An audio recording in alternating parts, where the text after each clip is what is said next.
ದ್ರೋಹಕ್ಕೆ ಮತ್ತೊಂದು ಉದಾಹರಣೆ ಅಂತ ಅಂದ್ರೆ ಅದು ಪಾಕಿಸ್ತಾನ. ಅದರಲ್ಲಿ ಎರಡು ಮಾತು ಬೇಡ. ಸ್ವತಂತ್ರಗೊಂಡ ದಿನದಿಂದಲೂ ಕೂಡ ಪಾಕಿಸ್ತಾನ ಇಂತಹ ದುಷ್ಟ ಬುದ್ಧಿಗಳನ್ನ ತೋರ್ಕೊಂಡೇ ಬಂದಿದೆ.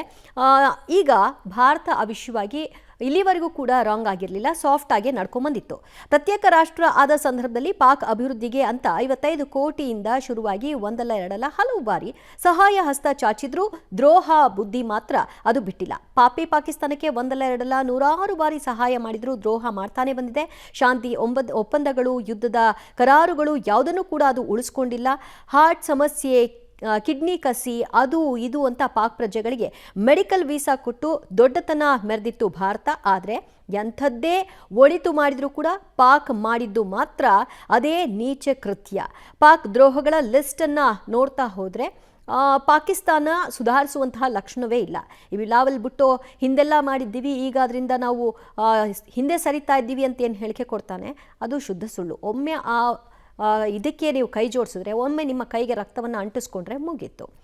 ಇನ್ನು ಪಾಕಿಸ್ತಾನಕ್ಕೆ ಹಲವು ಬಾರಿ ಭಾರತ ನೆರವನ್ನು ಕೊಟ್ಟಿದೆ. 1972 ಶಿಮ್ಲಾ ಒಪ್ಪಂದವನ್ನು ಮುರಿತು ಪಾಕಿಸ್ತಾನ. ಸೊ ಆ ಮೂಲಕವಾಗಿ ದ್ರೋಹವನ್ನು ಮುಂದುವರಿಸಿತು.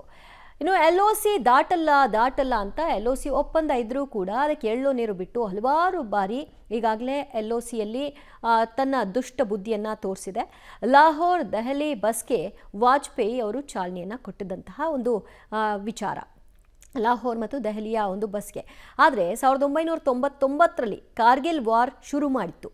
ಅದಕ್ಕೂ ಕೂಡ ಕೆಣಕಿದ್ದೇ ಪಾಕಿಸ್ತಾನ. ಅದು ಆರಂಭ ಆಗಬೇಕು ಅಂತ ಬಯಸಿದೆ ಪಾಕಿಸ್ತಾನ. ಕೊನೆಗೆ ಅದರ ಪರಿಣಾಮಗಳನ್ನು ಎದುರಿಸಿ ಬಾಲ ಮುದ್ರಕೊಳ್ತು. ಇನ್ನು ಪಾಕ್ ಯುದ್ಧ ಸೋತರೂ ಕೂಡ ಭಾರತ ಶಾಂತಿ ಸಂಧಾನವನ್ನು ಮಾಡ್ತೇ ವಿನಃ ತನ್ನ ದುಷ್ಟ ಬುದ್ಧಿ ತೋರಿದಂತಹ ಪಾಕಿಸ್ತಾನದ ವಿರುದ್ಧ ಯಾವತ್ತೂ ಕೂಡ ದ್ವೇಷವನ್ನು ಕಾರಲಿಲ್ಲ.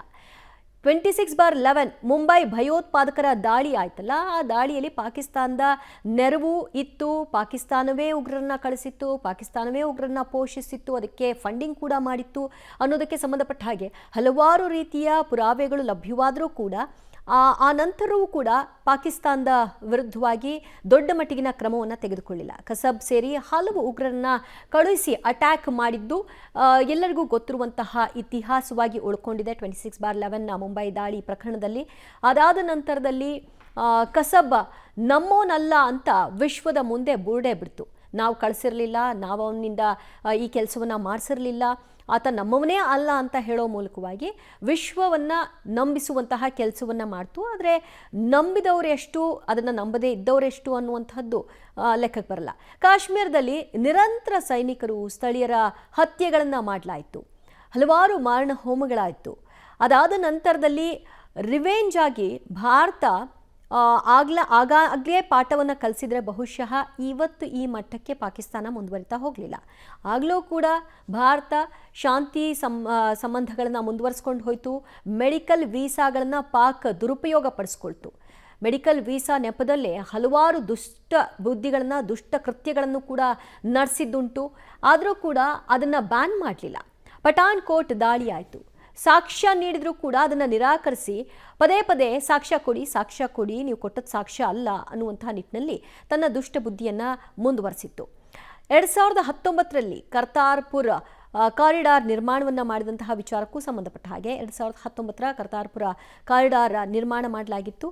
ಆ ವಿಷಯದಲ್ಲೂ ಕೂಡ ಹಲವು ರೀತಿಯಾದಂತಹ ಕಿರಿಕಗಳನ್ನು ಮಾಡಿತ್ತು ಪಾಕಿಸ್ತಾನ.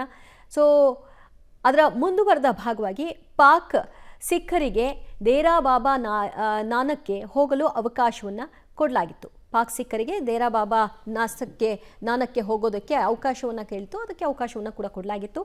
ವೀಸಾ ಇಲ್ಲದೆ ತೆರಳೋದಕ್ಕೆ ಅವಕಾಶವನ್ನು ಭಾರತ ಕಲ್ಪಿಸಿಕೊಟ್ಟಿತ್ತು.